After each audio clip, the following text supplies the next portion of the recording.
So I'm going to discuss the chapter 1 from class 12 NCERT, that is electroaesthetics.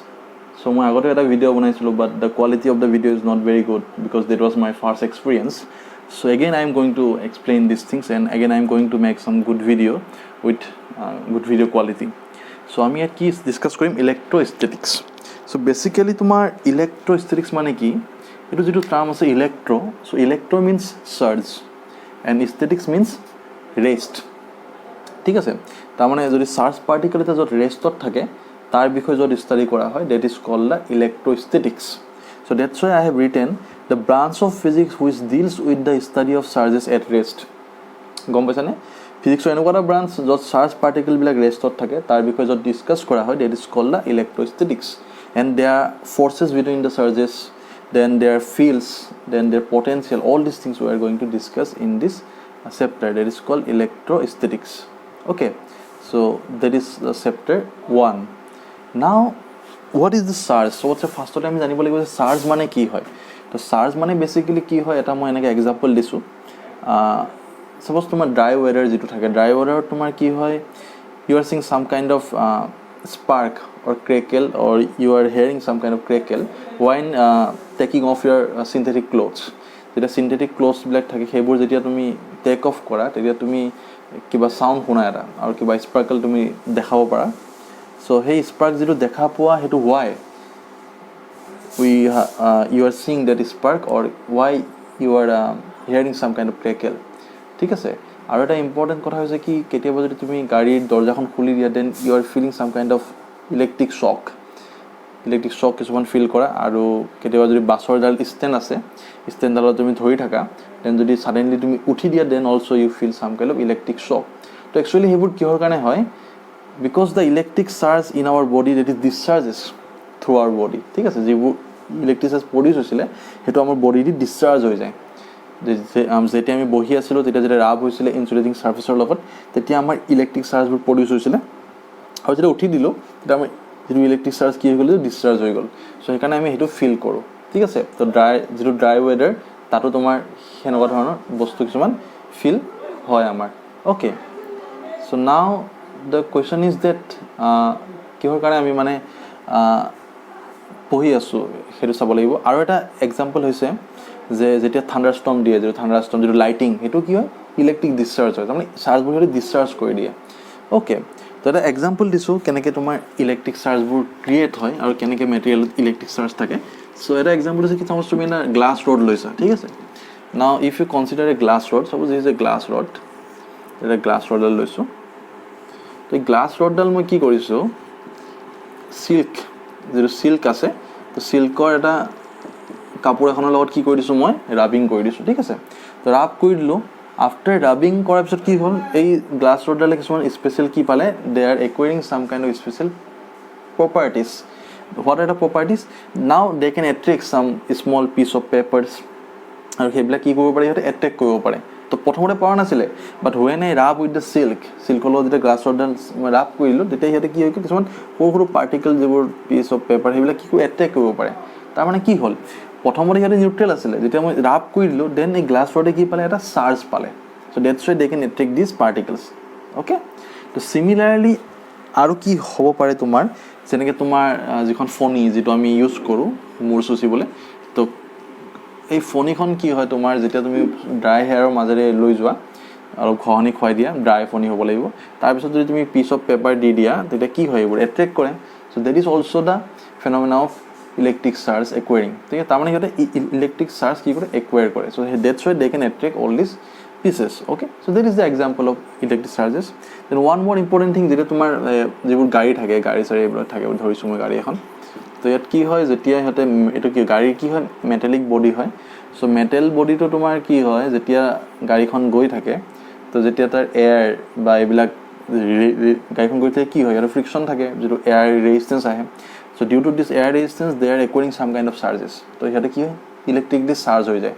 তো এতিয়া কথা হ'ল, সেই ইলেক্ট্ৰিক যিটো চাৰ্জ আছে, দে কেন প্ৰডিউচ চাম কাইণ্ড অফ স্পাৰ্ক কিছুমান প্ৰডিউচ কৰিব পাৰে, একদম স্মল. চ' এইটো বহুত মানে কি হ'ব, তোমাৰ মানে ডেঞ্জাৰাছ হৈ যাব পাৰে ফৰ পেট্ৰল পাম্পৰ কাৰণে যিটো পেট্ৰল পাম্পৰ মানে যিবোৰ গাড়ী থাকে যিবোৰ পেট্ৰল টেংকাৰ থাকে তো তাত যদি সেনেকৈ তোমাৰ স্পাৰ্ক প্ৰডিউচ হয় ইট উইল বি ডেঞ্জাৰাছ চ' সেইকাৰণে পেট্ৰল পাম্পৰ গাড়ীত কি কৰে এডাল কি দিয়ে তোমাৰ এনেকৈ আইৰণৰ এডাল এনেকৈ চেইন এডাল থাকে মাটিত লাগি থাকে তুমি চাবা তো কিহৰ কাৰণে থাকে যাতে স্পাৰ্ক যদি প্ৰডিউচ হয় চাৰ্জ পাৰ্টিকলবিলাক কি হয় গ্ৰাউণ্ডলৈ গুচি যায় চ' তেতিয়া তাক একো ডেমেজ নকৰে okay so' that is the process of the electric charges okay that is the process of the electric charges. So now the most important thing is that what is the definition of electric charge? So definition of jodi electric charge ami dibo bicharu that is the special property electric charge. So pudai ke diya ba ene electric charge mane ki so there is the definition it is something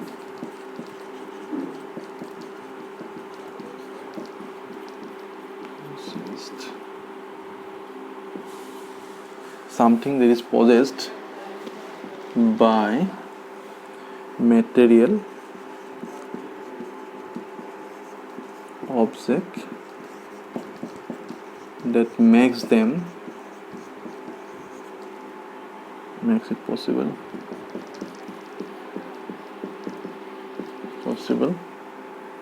for them to exert electric force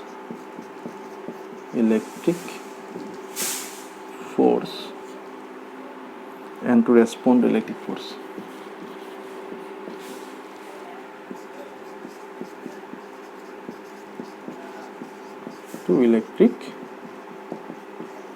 So okay, so this is the definition of electric charge that কিছুমান material কি হয় এইটো এটা intrinsic property and due to this property it make possible for them to exert some electric force so jar charge থাকিব হিয়াতে কি দিব পারে electric force দিব পারে আর বেলেগৰ যদি electric force they can feel it okay so that is the definition of electric charge so there is the intrinsic property of a material okay charge থাকিলে হিয়াতে কি হ'ব they will feel some kind of electric force and they can also exert some kind of electric force okay so that is the definition of electric charge now electric charge আৰু যেটো মাছ প্ৰায় একে হয় বস্তুটো অলপ মানে তাৰ সিমিলাৰিটি আছে কেনেকুৱা ধৰণৰ সাপোজ দুটা বডি আছে ইয়াৰ মাছ m1 আৰু মাছ m2 ওকে ডিসটেন্স কিমান ইয়াৰ r বুলি ধৰিছো দেন এই m1 আৰু m2 কাৰণে কি ফোৰ্স থাকে এটা গ্ৰেভিটেশনাল ফোর্স থাকে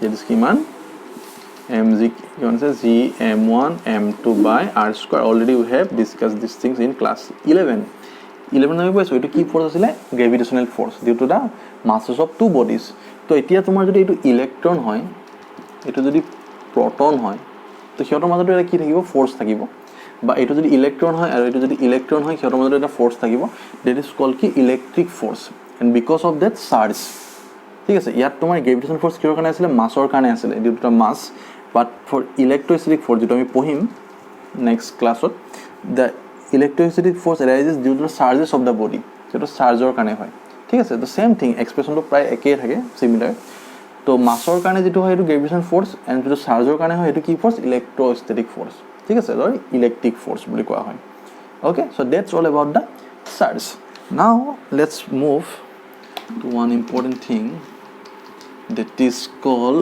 there are two kinds of charges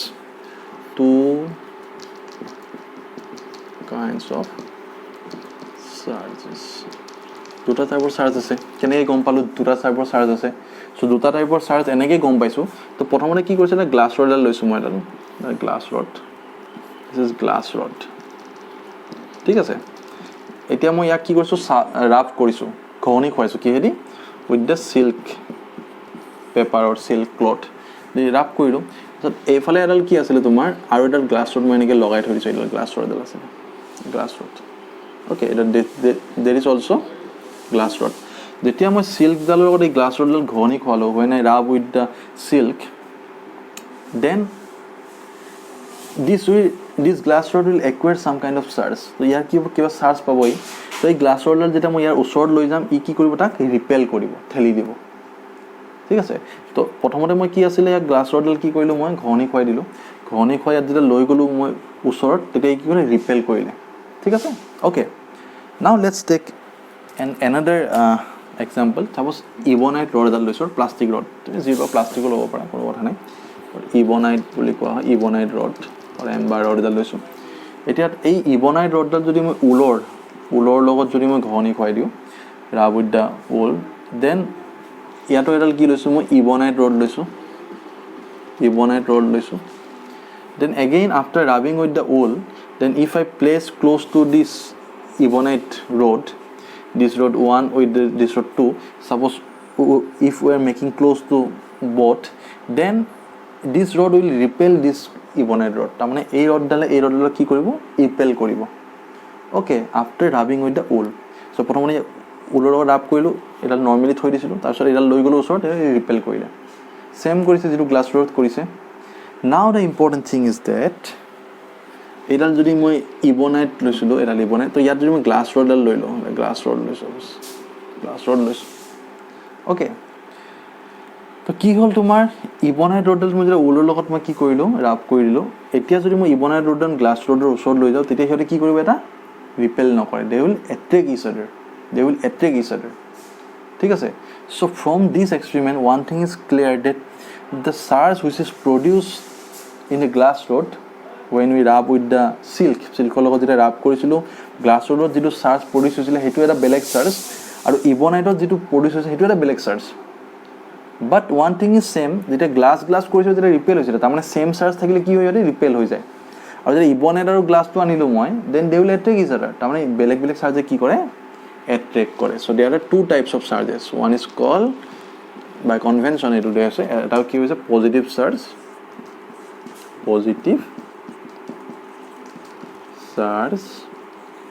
আৰু এটা কি charge, negative charge. Okay, so' there are two types of charge particles are present. Positive কি হ'ব, when you give the positive that will repel, যদি same হয় negative that will again repel, ঠিক আছে। বাট once you take positive and negative, that will কি কৰিব, attract, তাৰমানে different charges are always attract each other and like charges are always repel each other and unlike charges are always attract each other. Okay, so there are two kind of charges are present. Okay, is it clear? So that's all about the charges. Now what is the conductor and what is the insulator?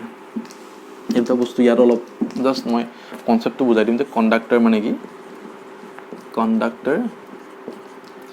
Conductor মানে কোনবোৰ, the material or the which can transfer the electron from one place to another, ঠিক আছে। এইটো এটা conductor. চাপ'জ তো conductor কোনবিলাক হ'ব, কণ্ডাক্টৰত কি হ'ব, তোমাৰ চাৰ্জ পাৰ্টিকেলটো ইয়াৰ পৰা এই প্লেচটোৰ পৰা এই প্লেচলৈ কি যে মুভ কৰিব পাৰে একদম easily, it is called conductor, ঠিক আছে।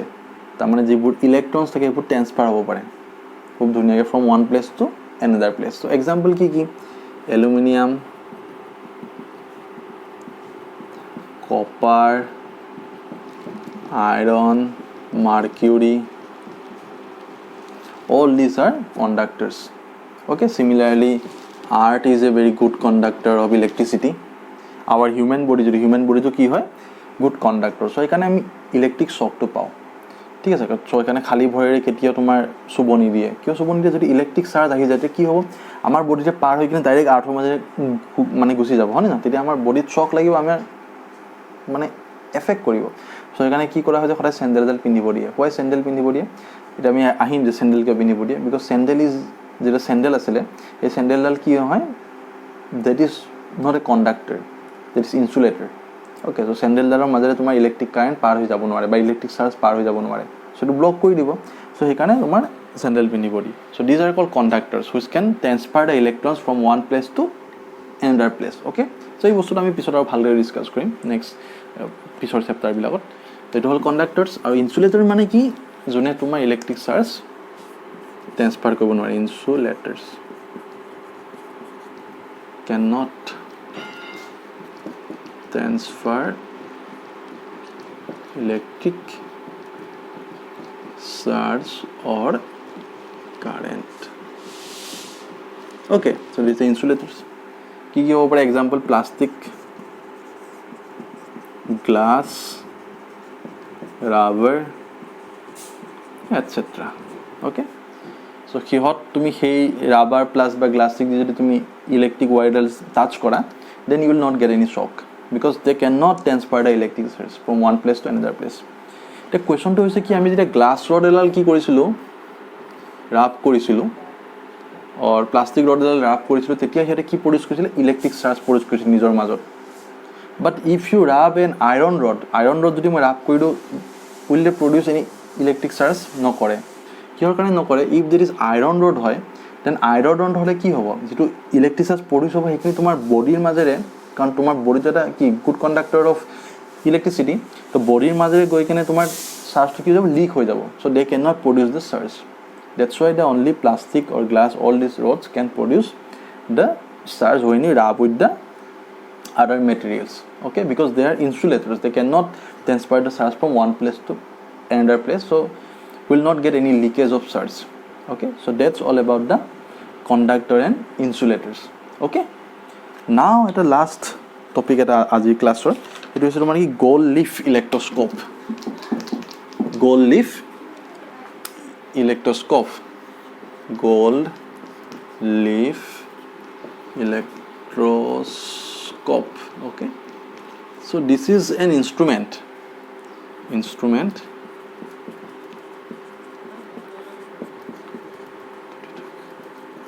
to determine the amount of charge. The instrument hoy kiman charge ase etu determine koribole ami বিচাৰ কৰোঁ और polarity মানে কি positive or negative polarity of charges. Okay, so that's why this instrument is used. 2 marks মান আহিব পাৰে. So now the question is that এটা body যদি চাৰ্জ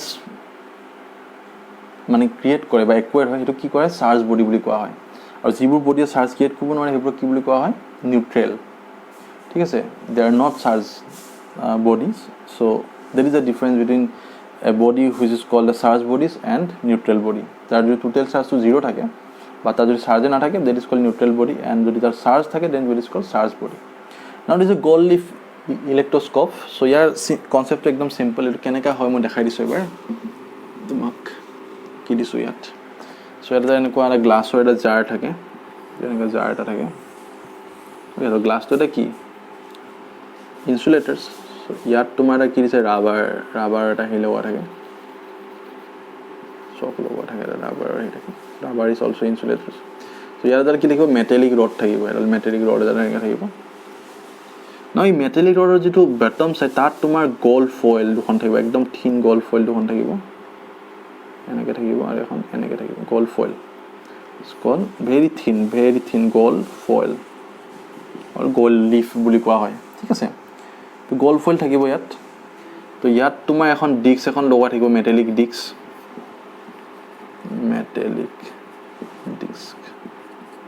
ওকে সো নাও এটা কি হ'ব তুমি যদি এটা চাৰ্জ ৰড এডাল ইয়াত টাচ কৰি দিয়া যদি চাৰ্জ ই প্ৰডিউস কৰিছে চাৰ্জ ৰড এডাল যদি টাচ কৰি দিয়া তে কি হ'ব ইয়াত when you touch this rod with this metallic plate then charge will flow from this part to this part and here but কি হ'ব পজিটিভ চাৰ্জ আহি যাব এইফালে পজিটিভ আহি যাব so all are these are conductors this is metal this is metallic rod this gold foil all are conductors so এটা কি হৈ যাব তোমাৰ পজিটিভ যিমান চাৰ্জ বেছি হ'ব এই বস্তুটো কি হৈ যাব ডাইভাৰ্জ হৈ যাব because the same charges will repel each other so এইফালে ডাইভাৰ্জ হৈ যাব যিমান চাৰ্জ বেছি থাকিব সিমান বেছি ডাইভাৰ্জ হৈ যাব so from this experiment you can determine the amount of charge কিমান চাৰ্জ বেছি আছে নে কম আছে তুমি determine কৰিব পাৰা okay so that's all about this instrument that is called gold leaf electroscope so thank you and we'll discuss the later part in our next class okay